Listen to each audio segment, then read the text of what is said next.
Hi friends, welcome to wings of month. இன்றைக்கி நம்ம சேனலில் 2025 ஆண்டுடைய சந்திர கிரகணம் வரக்கூடிய நாள் நேரம் என்ன, இது இந்தியாவில் தெரியுமா, கர்ப்பிணி பெண்களுக்கு இந்த கிரகணமானது பாதிப்பை ஏற்படுத்துமா, என்ன விஷயங்களை கர்ப்பிணி பெண்கள் செய்யலாம் செய்யக்கூடாது அப்படிங்கிற ஒரு சின்ன இன்ஃபர்மேஷன் இந்த வீடியோவில் சொல்லியிருப்பேன். ஸோ வீடியோ கண்டிப்பாக யூஸ்ஃபுல்லாக இருக்கும், ஸ்கிப் பண்ணாமல் பாருங்கள்.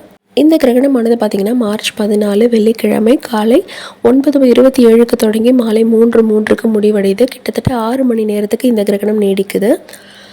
இந்த கிரகணம் இங்கே தெரியுமா அப்படின்னு கேட்டிங்கன்னா, நம்மளால் இந்தியாவில் இந்த கிரகணத்தை பார்க்க முடியாது. இதுக்கான காரணம் என்னென்னா, நமக்கு இந்த சந்திர கிரகணம் நடக்கக்கூடிய நேரம் இந்திய நேரப்படி பகல் பொழுதாக இருக்கிறதுனால நம்மளால் இந்த சந்திர கிரகணத்தை பார்க்க முடியாது. பொதுவாக கிரகண நேரத்தில் என்னென்ன விஷயங்களை கர்ப்பிணி பெண்கள் ஃபாலோ பண்ணுறோமோ அதை இந்த கிரகண நேரத்துலையும் நம்ம ஃபாலோ பண்ணி ஆகணும். மதிய நேரத்தில் சூரிய கதிர்கள் கொஞ்சம் தாக்கம் அதிகமாகவே இருக்கும். ஸோ தேவையில்லாமல் நீங்கள் வெளியே அலையாதீங்க. முக்கியமான விஷயங்கள், உங்களுக்கு அன்றைக்கி டியூ டேட் இருக்குது, டாக்டர் செக்கப் இருக்குது, ஸ்கேன் பார்க்கணும், ஆஃபீஸ்க்கு லீவ் போட முடியாது, கண்டிப்பாக நான் அட்டென்ட் பண்ணணும் அப்படிங்கிற மாதிரியான விஷயங்களுக்கு நீங்கள் போயிட்டு வரலாம். மற்றபடி வீட்டில் இருக்கிறது பெஸ்ட்டு. நிறைய பேருக்கு சாப்பிடலாமா, தண்ணீர் குடிக்கலாமா, தூங்கலாமா அப்படிங்கிற மாதிரியான டவுட்ஸ் எல்லாம் இருக்குது. இன்னும் சில பேர் அன்றைக்கி எனக்கு டியூ டேட் இருக்குது அப்படின்னு சொல்லிட்டு கவலைப்படுறீங்க. 2 கமெண்ட்ஸ் இது வரைக்கும் நம்ம சேனலில் நான் பார்த்துருந்தேன். கவலைப்படாதீங்க, எந்த பிரச்சனையும் இல்லை. நீங்கள் தாராளமாக நீங்கள் போயிட்டு டெலிவரி அட்டென்ட் பண்ணிவிட்டு வரலாம். தாயும் சேயும் நலமுடன் வீடு திரும்ப நானுமே ப்ரே பண்ணிக்கிறேன். நம்மளோட சேனலில் இருக்க எல்லா சிஸ்டர்ஸுமே கண்டிப்பாக அவங்களுக்காக ப்ரே பண்ணிப்பாங்க. எந்த ஒரு கவலையும் நீங்கள் பட வேணாம். அன்றைக்கி டெலிவரி டேட் கொடுத்துருந்தாங்கன்னா தாராளமாக நீங்கள் போயிட்டு வரலாம். தேவையில்லாமல் வெளியே சுற்றுறதை மட்டும் அவாய்ட் பண்ணிக்கோங்க. சாப்பிட்றத பொறுத்த வரைக்கும் நீங்கள் லைட்டான ஃபுட்டாக எடுத்துக்கோங்க. ஆயிலி ஃபுட் வேண்டாம். டீப்பாக எண்ணெயில் பொரிச்சது இதெல்லாம் எடுத்துக்க வேண்டாம். நான்வெஜ் வேண்டாம். அந்த டைமில் நமக்கு ஜீரண சக்தி கம்மியாக இருக்கும். ஸோ ப்ளோட்டிங் ஆகிடும்.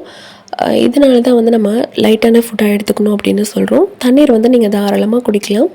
அதே போல் தூங்குறதுனால எந்த பிரச்சனையும் வராது. தூங்கிட்டிங்க அப்படின்னா தேவையில்லாத பயம், பதட்டம், கிரகணம் நடக்குது, நமக்கு ஏதாவது ஆகுமா, குழந்தைக்கு ஏதாவது ஆகுமா அப்படிங்கிற எண்ணமெல்லாம் நமக்கு இருக்காது. தூக்கம் வரலைன்னா நமக்கு பிடிச்ச புத்தகம் படிக்கலாம், நமக்கு பிடிச்ச தெய்வத்தை வழிபடலாம். இதெல்லாம் பண்ணும்போது நம்ம மைண்ட் ரொம்பவே காமாக இருக்கும். அந்த கிரகணத்தை நம்மளால் ஈஸியாகவே கடந்துட முடியும். முக்கியமாக இது இந்தியாவில் தெரிய போகிறதில்ல அப்படிங்கிறதுனால நம்ம பயப்படணும்னு அவசியம் இல்லை. நிறைய பேர் கிரகணம் முடிஞ்சது குளிக்கணுமா, வீட்டை க்ளீன் பண்ணணுமானா கேட்குறீங்க. அப்படின்லாம் அவசியம் இல்லை. நான் நிறைய வீடியோவில் சொல்லிட்டேன். இருந்தாலும் டவுட்ஸ் கேட்குறீங்க.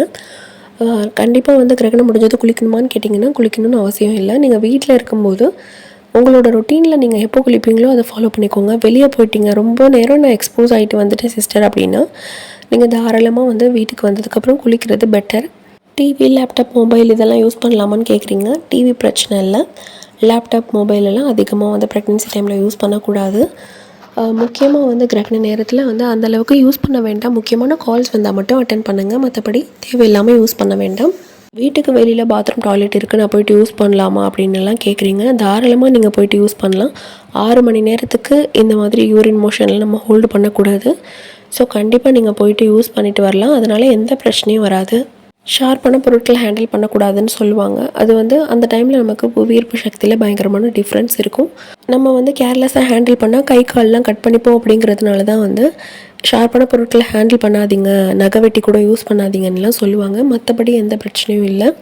ஸோ நீங்கள் கொஞ்சம் கேர்ஃபுல்லாக ஹேண்டில் பண்ணிக்கலாம். இந்த வீடியோவில் நான் ஷேர் பண்ண சின்ன சின்ன டிப்ஸ் எல்லாம் கண்டிப்பாக உங்களுக்கு யூஸ்ஃபுல்லாக இருந்திருக்கும் அப்படின்னு நம்புகிறேன். இந்த வீடியோ பிடிச்சிருந்தால் லைக் பண்ணுங்கள். கூடவே நம்ம சேனலை மறக்காமல் சப்ஸ்கிரைப் பண்ணிக்கோங்க. தேங்க்யூ ஸோ மச் ஃபார் வாட்சிங்.